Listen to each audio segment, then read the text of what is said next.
예, 변희재 대표 어서 오십시오. 네, 안녕하십니까. 시간을 잠깐 착각하셨다고. 오늘 우리가 백운계 정치일번지 김종대, 변희재 두 분 아주 최대 출력으로 출발을 해보려고 그랬는데 일단 이력을 했어요. 예, 이력은 했어요. 예. 그 이름표도 차세요. 하도 오랜만에 지나가지고. 나와주셔서 감사합니다. 저도. 잘 계셨죠? 예.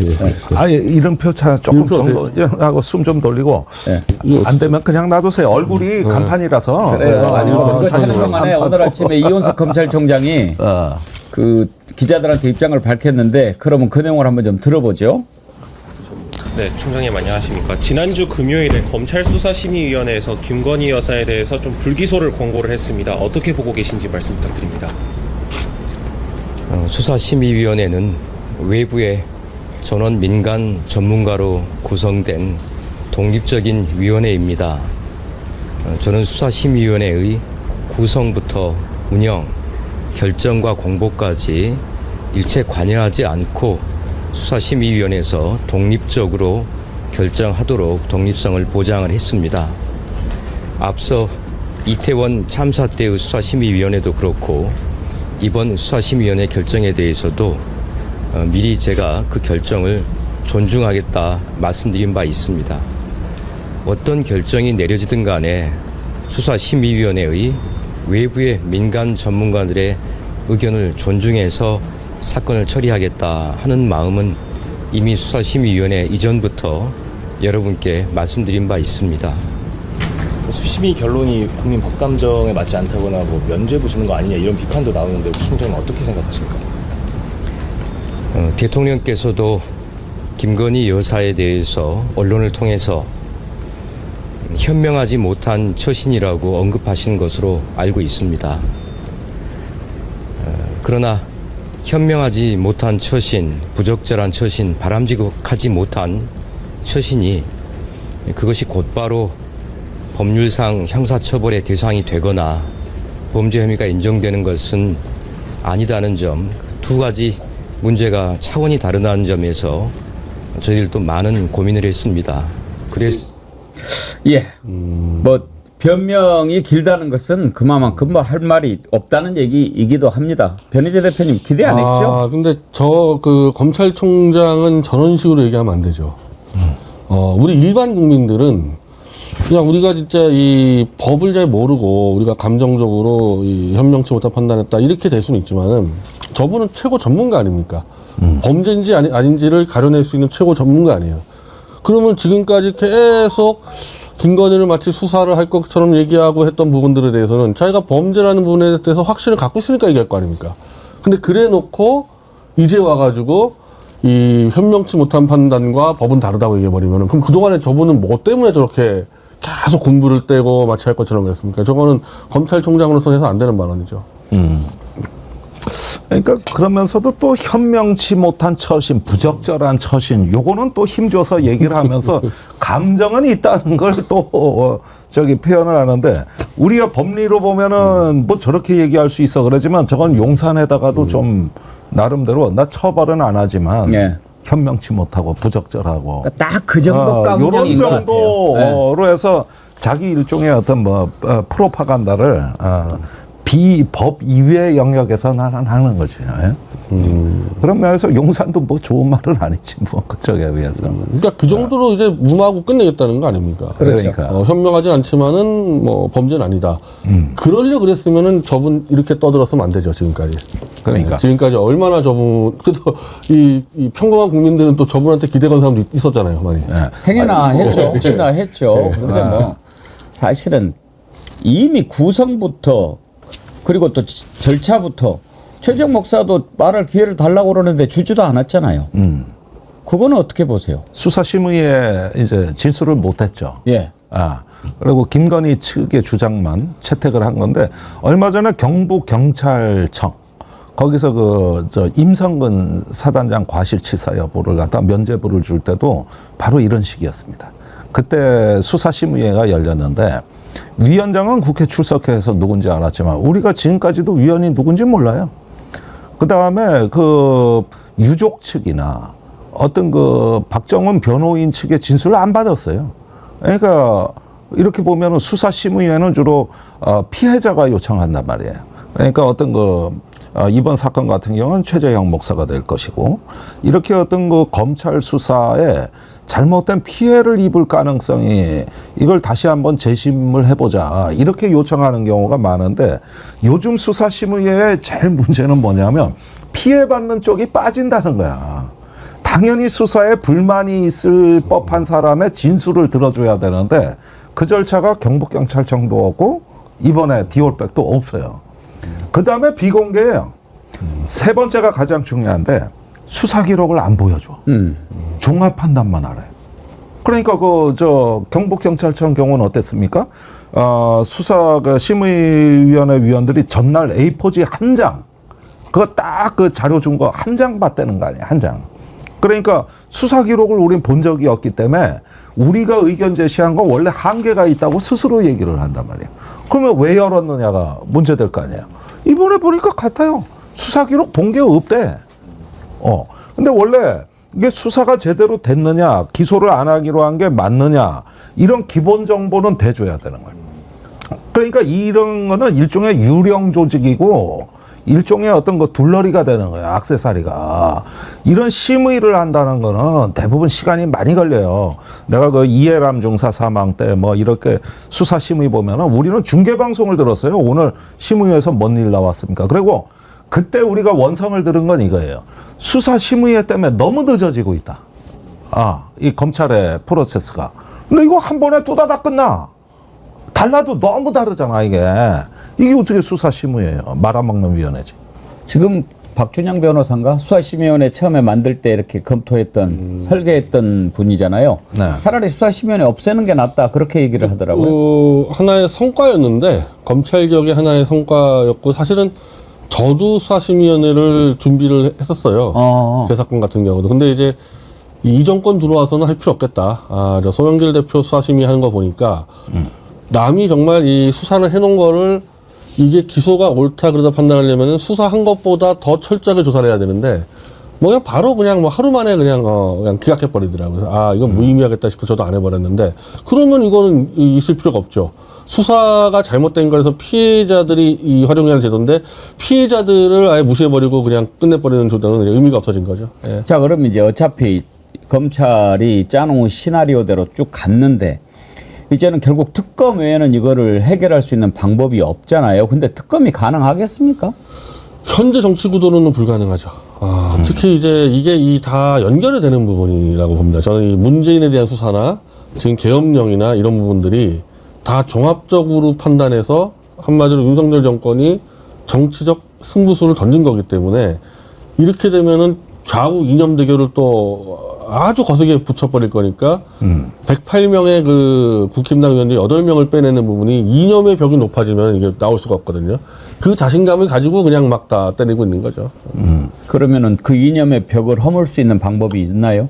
제가 한 가지 사례 가지고 오늘 제가 나왔는데 제가 윤석열 검찰에 의해서 태블릿 문제로 구속이 되고요. 지금 또 2차 구속 위기가 있는데 이 부분 대해서 한 2달 전만 하더라도 촛불 쪽 인사 한 25명, 그리고 이제 보수 인사 한 30명이 이렇게 성명서를 내줬는데, 오늘 제가 또 받아보니까 보수 인사가 쫙 빠졌어요. 이거 왜 빠졌나 싶었더니, 문재인 수사, 이런 부분에 대해서 좌우 이념이 높아지니까, 이 보수가 중간으로 나오다가 또 싹 빠져버린 거죠. 그러니까 이건 우린 저에 대한 성명을 내주는 사람의 쪽수만 봐도, 지금 이념의 벽이 지금 막 높아지고 있구나.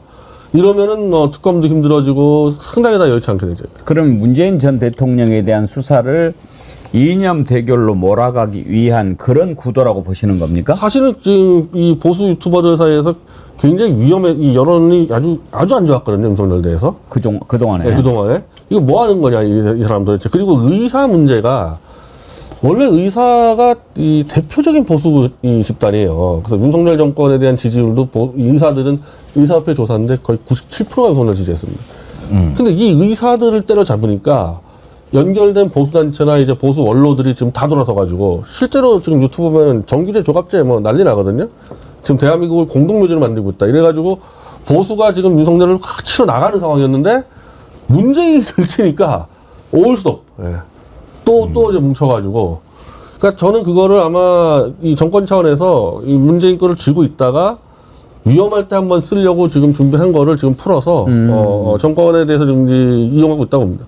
그러면 의대 증원 문제를 윤석열이 걸고 나왔을 때는 이미 보수 쪽은 내 편이고 이거 하면은 중도 쪽을 좀 더 확장할 수 있을 것이다. 이런 계산으로 했다가 삐끗한 거라고 계산이 보십니까? 잘못된 거죠. 아. 네, 그리고 의사들이 이렇게 거세게 나올 줄 모르고 이제 의사들이 이렇게 거세게 나오니까 이제 보수층도 흐트렸는데 이거 아차 하면서 이거를 바로 잡을 생각하지 않고 오히려 이념의 벽을 더 높이 세워가지고 이제 돌파하겠다 이런 전략을 쓰는 거죠. 근데 이제 우회 전략이네요. 문재인을 때려서 때려서 보수를 갖다가 긁어 모은다. 그걸로 또 의정 대란이나 이런 어떤 공격을 갖다가 완화시키고 방탄한다. 뭐 이런 이야기들 같아요. 예. 예. 근데 거꾸로 또 사실은 다른 효과도 있는 것 같아요. 그러니까 이번 총선 때 친문이 사실은 공천에서 많이 제거됐다. 예. 그러나서 이게 조금 분열로 이어지지 않을까 했는데 그걸 또 봉합시켜준 효과는 있는 것 같아요. 그러니까 어제 이재명 대표가 문재인 대통령을 예방하지 않았습니까? 그래가지고 이게 국민의힘에서는 이걸 이제 방탄연대라고는 하는데 사실 어쩔 수 없이 이제 연대를 안 할 수가 없어요. 그러니까 변희재 대표님 말씀을 들어보면 지금 이제 문재인 전 대통령에 대한 수사로 이재명 대표랑 이렇게 이제 뭐 명문연대 이렇게 가고 합쳐지는 게 지금 윤석열 정권 쪽에서 봤을 때는 다 예상하고 오히려 지금 그렇게 가라 그렇지. 하는 차원이라는 거 아니에요? 진영이 뚜렷해지니까. 이제 이 이념력은 더 높아지는 거죠. 더 높아지는. 그럴수록 국민의힘 108명 그거는 이제 대우가 입지가 더- 좁아지죠. 딱 뭉쳐가지고 움직일 틈이 없어지고 윤석열 입장에서 어쨌든 임기만 지키면 된다는 차원이라면은 이게 낫죠. 이렇게 꽉 버티고 있으면 임기 지킬 수 있다 생각하는 거죠. 그러면 결국은 지금 변희재 대표님 보시기에 방법 없습니까? 아니죠. 이대로 가면은 이 이른바 제가 빗장수비라고 얘기하는데 이 윤석열의 빗장수비를 못 뚫는 거죠. 이러면은 예. 명문연대라는 거 해봐야 문재인 지키기 위해서 멈추는 거지. 우린 지금 윤석열 정권을 어떻게 정리를 해야 될 거 아닙니까? 이거 이대로. 이게 이제 힘들어지는 거죠. 어떻게 할 수 있냐고요? 근데 저는 이 원래부터 이 정권이 단순히 무슨 막 극우니 이 문제가 아니라 근본적으로 문재인 정권의 검찰 세력이 보수로 넘어와서 들어오는 한마디로 족보를 파괴시킨 정권이어서 다 이 꼬였다 보거든요. 이게 지금 여기서부터 다 갔다 갔다 하는 거예요. 그러면은 저는 결국 그 검찰 세력이 이제 고삐가 풀렸잖아요. 저는 단순히 이게 이번에 문재인 수사가 야 윤석열이 야 이번에 문재인 좀 뭐 한번 좀 어떻게 잡아봐 이거 플러스 알파 검찰 내에서 나도 한번 윤석열 한동훈처럼 돼보자는 애들이 없겠습니까? 각 직원마다 한 3, 4모 모여가지고 뭐 지들은 뭐 조작을 할 줄 모릅니까? 뭐 수사권이 없습니까? 이게 검찰에 불질렀을 가능성이 높아요. 그래서 이제 단순히 이게 문재인으로 끝나는 게 아니라 이제 가면 갈수록 검찰들이 이제 이른바 사냥개들이 이제 고삐가 풀려서 주인을 무는 사태가 벌어질 수가 있거든요. 전 여기에 대해서 문재인 대통령이 대국민한테 이 책임지는 사과가 필요하다고 생각합니다. 제일 1순위 해야 될 게 윤석열 한동훈 같은 검찰 무리들 내가 잘못 컨트롤했다. 일단 여기서 시작을 해야 돼요. 여기서. 그래야지 중간층부터 이제 좀 확 풀릴 수가 있거든요. 근데 그 과정 없이 민주당을 손잡아서 이념대결을 으쌰으쌰한다. 이러면은 뭐 극한까지 가는 거죠. 변희재 대표는 아우신 김에 그러면 지금 윤석열 정권에서 이렇게 자꾸 뉴라이트 쪽 인사들을 주요 요직에 막 심고 그러는 이유는 또 어디에 있다고 보십니까? 원래는 그 이른바 태극기 인사들을 안 심었어요. 예. 왜냐면 태극기들은 원래 박근혜 탄핵을 반대했기 때문에 윤석열 조작 수사를 제일 잘하는 이거 제가 태극기 소속 아닙니까? 그래서 이 사람도 인사를 안 하다가 어느 순간에 지금 이제 막 뚫려 들어가고 이진숙이라든지 김문수라든지 그리고 이 대통령실에도 이 태극기 운동 같이 했었던 그 변호사 최명성 변호사 박근혜 측 변호사입니다. 예, 들어가고 정호성 들어가고 요런 부분들이 계엄까지 염두에 둔 거 아닌가. 그러니까 사실은 이 박근혜 탄핵무효 운동할 때부터 보수층이 이 계엄론을 굉장히 많이 떠들었거든요. 저는 그게 이제 연결고리가 됐을 수도 있겠다 생각이 들어요. 그렇게 태극기 인사들을 임명 안 하다가 갑자기 태극기를 끌어들이는 거 보면은 계엄을 절대적으로 지지하고 찬성하는 게 그 세력이거든요. 이렇게 지금 야합되고 있지 않나 봐요. 변희재 대표는 개인적으로 뉴라이트라고 생각하시죠? 저는 올드라이트입니다. 올드라이트. 네, 올드라이트. 정통보수. 정통보수. 네, 이 부분도 좀 이렇게 이해를 해야 될 게 우리가 간신보다 더 한 단계 진화한 걸 적신이라 그래. 적신. 도적할 때 적자야. 그러니까 간신은 지 사리사욕을 챙기는데 적신은 아예 전복을 시켜가지고 강탈해 버려요. 예컨대 옛날에 5.16 쿠데타, 또 12.12 군사반란 해가지고 통째로 먹는 거예요. 그 이후로 30년 동안 없었다고, 40년 동안. 근데 윤 대통령이 적신이에요. 말하자면은 그 바이러스처럼 침투해서 숙주를 그냥 완전히 그 초토화시키고 자기가 대통령이 된 거예요. 그러니까 이게 한 40년 동안 없던 인물이 나타나면서부터 개인의 그 컴플렉스는 어마어마한 겁니다. 우리가 그랬던 역사적인 인물들을 보면은 유달리 왜 유신 선포하고 전두환이 막 그러고 이러는 거 보면은 컴플렉스가 심해요. 내가 정상적 방법으로 집권한 게 아니거든. 그러니까 자기가 때려 엎은 정권이 어쨌든 나쁜 놈이 돼줘야 내 정당성이 올라가게 돼 있고, 그러는 과정에서 부수적 희생자들이나 전부 다 한때 내가 응징을 했다 하더라도 저 나쁜 놈만 빼고는 가급적 나한테 와가지고 이렇게 좀 채워줘야 아무래도 이 콤플렉스라는 차원에서 보면은 좀 위로받는다고 스스로 느끼는 경향이 있고 의심과 질투심이 심하단 말이에요. 그러다 보니까 응급실 뺑뺑이 환자 돌듯이 여기저기 건드려 보다가 또 판을 짜. 그걸 가지고.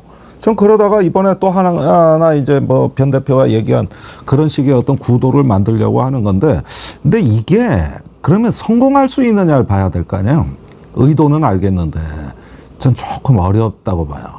일단은 그런 구도로 가가지고 방어는 되고 자기들 어떤 중심은 강화하는 데 도움이 되겠지만은 새로 그것이 좋아지는 게 아니라 나빠지는 걸 막는 기제지 개선되고 좋아지는 어떤 기획은 아니거든요. 근데 오늘 제가 이렇게 두 분 모시고 방송을 하다 보니까 문득 그런 궁금증이 드는데, 사실 옛날 스펙트럼으로 보면 두 분은 이쪽 끝하고 이쪽 끝에 계셨던 분이잖아요. 네. 그렇죠? 네. 근데 지금 이렇게 같은 목소리들이 막 나오는 그런 지경이 됐는데 윤석열 때문일까요? 아니면 무슨 세상이 좀 달라진 걸까요? 두 분 생각을 갑자기 좀 들어보고 싶어졌어요. 아까 그 문제입니다. 예, 문재인 정권의 검찰 세력이 보수로 숙주로 넘어가는 이런 없어요. 이건 제가 알기로는 이거 그 현대사에서 없는 현상입니다. 이렇게 이 족보를 파괴해서 정권 잡아버리니까 굉장히 흔들릴 수밖에 없는 상황이 벌어져서 저뿐이 아니라 보수가 사실은 꽤 많이 이탈해 왔는데 이제 윤석열 애들이 이제 확실히 특수부 검사 출신들이 그 권력 관리 능력은 있겠구나. 이탈하니까 또 이탈 못하게 딱 벽을 막고 이런 부분들이 있는 거죠. 오랜만에 나오셨으니까 그것도 한번 물어볼게요. 워낙 우리 변희재 대표님은 취재도 열심히 하고 그러시니까 한동훈하고 윤석열 관계는 완전히 쫑났다고 보십니까?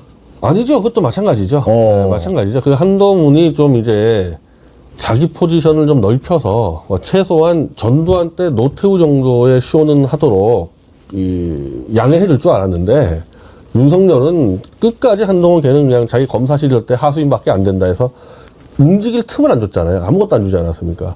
그런 상황에서 지금 이념 전쟁 가버리기 때문에 한동훈은 그냥 여전히 윤석열의 그 부속품 하수인으로 이제 해서 따로 할 수 있는 게 아무것도 없어요. 특히 이제 문재인 수사 들어가면서 한동훈은 거기서 의원만 해야지 딴 거 할 수 있는 거 아무것도 없습니다. 그래서 둘이 인간적으로 깨졌건 관계없이 그냥 여전히 한동훈은 윤석열 밑에서 그냥 있는 거죠. 지금 변희재 대표 분석을 들어보면 이게 상당히 여러 가지 노림수가 있는 수사라고 봐야 되겠네요. 양쪽의 이념의 벽을 높여가지고 자기 쪽 사람들 이렇게 단속하고 한동훈 주저앉히고 이런 측면이 있다라고 보는 거네요. 그걸 이제 제 식으로 해석한 게 적신의 컴플렉스다. 그 역사에서 이게 패턴이 많다. 그런 구도를 만들어야 안심이 되는. 그래서 그게 이제 유신이나 전두환의 강압 정치, 공포 정치의 이유는 거기서 출발하는 거다. 근데 지금 이제 그런 구도를 노리고 계신다고 말씀을 하셨는데, 근데 이게 이후에 과연 원하는 대로 될 거냐는 또 따져봐야 되지 않겠어요? 그게 과연 성공하겠냐는 거예요. 이제 보수 세력을 갖다 묶어두는 효과는 난 분명히 인정을 한다, 이게. 근데 이번에 문재인 대통령을 피의자로 적시한 내용이 일단 국민적인 호소력이 좀 떨어지고, 그다음에 검찰 내에서도 의심을 하는 자들이 좀 있을 수도 있고, 또 야당의 강력한 반발이 예상되고, 이게 뒤섞여 버렸을 때 이럴 때 어떠냐 이게 이제 일단은 이렇게 되는 건데, 어떻게 보면 윤석열이라는 사람이 문재인 밑에서 보수 인사를 200명을 감옥에 집어넣은 사람이 어떻게 보수에서 대통령 될 수 있냐, 이 자체가 지금 틀려 먹었는데, 그때 제가 보수에서 얼마나 많이 싸웠겠어요, 보수 인사들한테. 그때 이제 보수 인사들한테 얘기는, 우리의 원수는 문재인이다. 문재인이 원수이기 때문에 문재인을 감옥에 넣을 사람은 윤석열이다. 윤석열은 그래. 조작날조 수사를 할 수 있기 때문에 검사라고 다 조작날조 수사하는 건 아니지 않습니까? 윤석열 정도 돼야 조작을 해서라도 문재인 감옥 집어넣는다. 이게 보수층의 지지 이유입니다, 윤석열은. 그러니까 지금 2년 동안 문재인 수사를 안 했잖아요. 그게 보수가 얼마나 들끓었겠어요. 근데 이번에 수사 들어가니까 이제 환호성이 터지는 거니까, 그 정도로 보수는 문재인을 적대시하고 아주 적개심에 있고, 이 박근혜 탄핵이나 이런 문제를 전부 다 문재인이 있다 생각합니다. 윤석열보다는. 그러니까 이게 만만치 않아요, 이 정치적 힘이.